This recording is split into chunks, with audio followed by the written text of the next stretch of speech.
Okay. Well, thank you very much. My timing apparently is impeccable. My wife would never agree with that. But the things on my mind in just in a couple minutes here before we go to the broader panel are this: that the cavalry's arrived, 87 new freshmen. They are the constitutional conservatives that have been produced by the heart and soul of constitutional America. They're the fiscally responsible people as well, and they've arrived at just the time when we have seen a Congress that's spent way too much money, a president that's run us trillions of dollars into debt, and are just strong enough and bold enough to help us turn this thing back around to where it needs to be in the visions of our founding fathers. There's much to talk about with regard to whether it's $100 billion or something less than that within the CR that's coming up. We can talk about the debt ceiling that comes up in a couple of months later. I have long argued the debt ceiling is not the pivotal vote that we're looking at. The CR is the pivotal vote that we're looking at.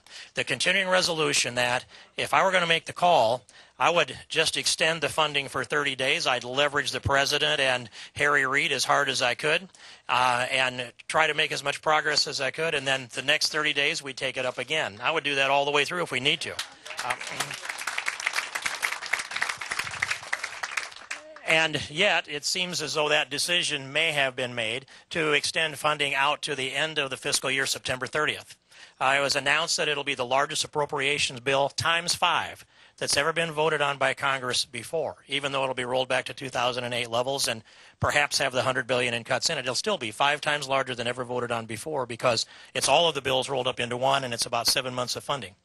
I look at that and I think, all right, I can get my mind around that, but here's the most important pivotal component of the CR, and that is, will we shut off all funding to implement or enforce Obamacare? Will we get that done in the House? And if we get it done, that's the ground that we can choose this ground to fight on. And if we stand solid and stand firm, there's not a dime that can be spent by the federal government that the House doesn't approve. And so I think we're at the point where we will see an amendment, and it'll be successful, to shut off any funding that's in this fiscal year to be used to implement or enforce Obamacare. I'm pretty confident with that.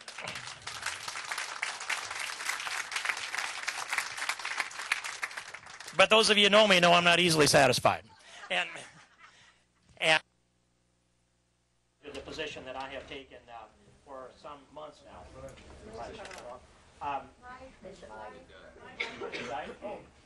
Ready? Boy, it's a solution sitting there waiting for the problem.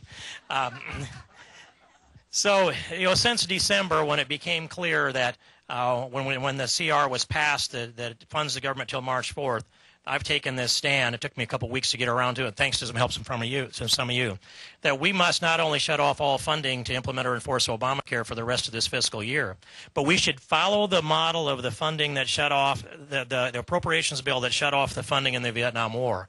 It went back to any money that was in the pipeline. That precedent is there, and it exists in other scenarios too. So what we can do is we can say, notwithstanding any other section of law, all funds that have been heretofore appropriated, and the Obamacare automatically appropriates funds as well as authorizes, we can shut those off too. And if we don't, Obamacare will become a growing malignant tumor, and it'll continue to be developed. So that's where our argument is now. It is to convince a majority in the House of Representatives that just shutting off funding for the balance of the year isn't good enough, but shutting off all funding that's been automatically put in the pipeline by the passage of Obamacare must be done. This is the ground to fight on, and here's where we can win. If we don't fight on this ground, I don't know how we win. So that's my message for tonight. Thank you. Thank you, Congressman King.